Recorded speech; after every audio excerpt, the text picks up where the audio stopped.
Today I'm going to talk about basic SmartBone actions, and specifically going to talk about the one or two actions associated with a SmartBone.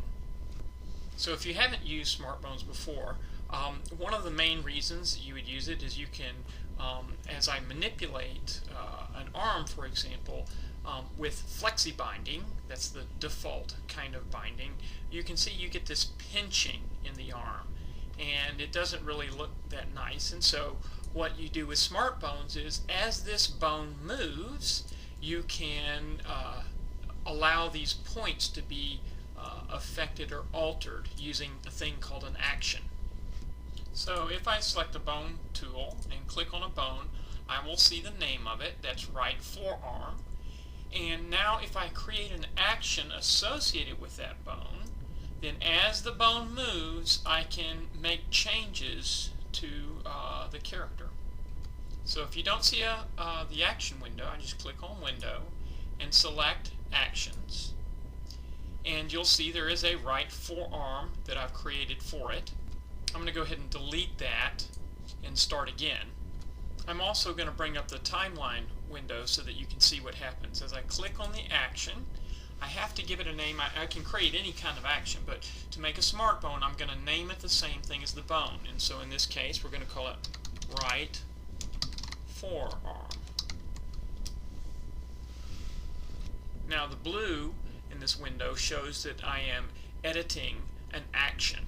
Now if I double click on main line, it takes me back out to the normal main line, but I can double click on that action and get back in and edit that. Now let me also note that there are types of SmartBones that we call SmartBone dials, and they're not really part of the skeleton, but for example here I can do a head turn, and I'm using a SmartBone dial. I can make the head move up and down, eyes move left and right, and up and down. So that's SmartBone dials. And so whenever I create a bone, I can turn it into a SmartBone dial just by clicking on Bone and then make SmartBone dial. And when I do that, it will ask for the name, so it names it exactly the same as the bone. Here it's B35, and minimum and maximum angles, duration, and it also clicks on this separate actions for positive and negative angles, and that's actually the main thing that I'm going to talk about here. You can see other tutorials more about SmartBones, but I'll at least talk a little bit about that. So SmartBones are really the same as SmartBone dials, it's just that the dial is outside of the character. Okay, so let's create a SmartBone for this arm, and the recommended way is that you create one action for the bone moving in one direction, and you create another action, and I'm going to call it right forearm, and space 2. And that's important. The name needs to be space 2. And that's an action we can use for the bone moving in the other direction. And that's what the dialogue meant by separate actions for positive and negative movement. So this is the kind of recommended way of doing things. And so let's go ahead and do that. So I'm going to start off by doing the first action.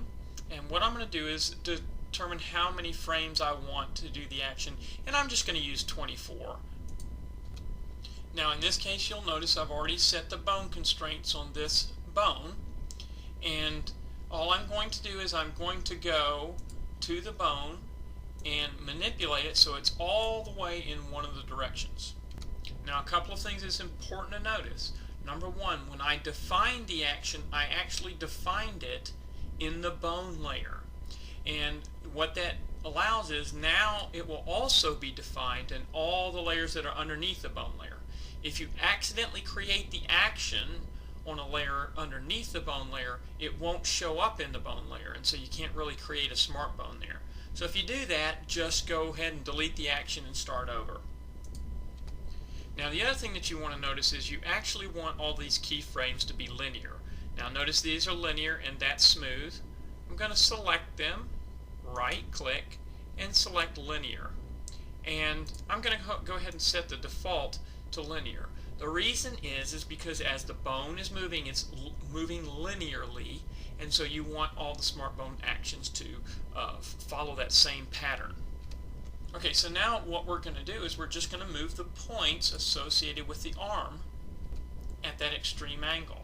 So let me zoom in, move things around, and you can see these points, and I'm just going to grab those points and move them around where I want them to be. And I can change the curvature if I want of any of these points. So for example, I'm going to go here and change the curvature of this elbow, and I can change it however I want and move the points however I want. So now that's at the extreme angle, and I'm going to drag the timeline to see if it does what I expect it to do. Let me zoom out a little bit. Now I'm going to go, let's say, just halfway through, or right here it seems like it's not quite what I'd like, so I'm going to move this point over a little bit better like that. And so there we go. And you could continue to tweak this however you want, whatever you'd like it to be like, but that's what you do. So the reason you pick these 24 frames is so that you can tweak it in between the frames. So in this case, I think that looks good for that motion. And now I'm going to go and I'm going to do the other action. Now I want to make sure I'm on the bone layer, and this time what I'm going to do is I'm going to rotate the bone in the other direction all the way to the extreme. Now notice I wasn't on frame 24, so that's really where I should have been. It should have been at frame 24. That's where the bone should be at the extreme. Okay? Now again, what I want to happen is I want the arm, the points on the arm, to move around and change curvature. So I'm just going to manipulate them the way I want. And again, change the curvature here. Move the points around a little bit. And so there we see. Again, I might want to, around frame 12 here, change things just a little bit. Oops, didn't mean to move that one. And so, see how that bending looks. Now, the next thing you do is just go double click on the main line. And I'll zoom back out here and show you what it looks like when I go to the bone and manipulate the bone. And we see that's the kind of bending we have for the smart bones. And that's how you create smart bones.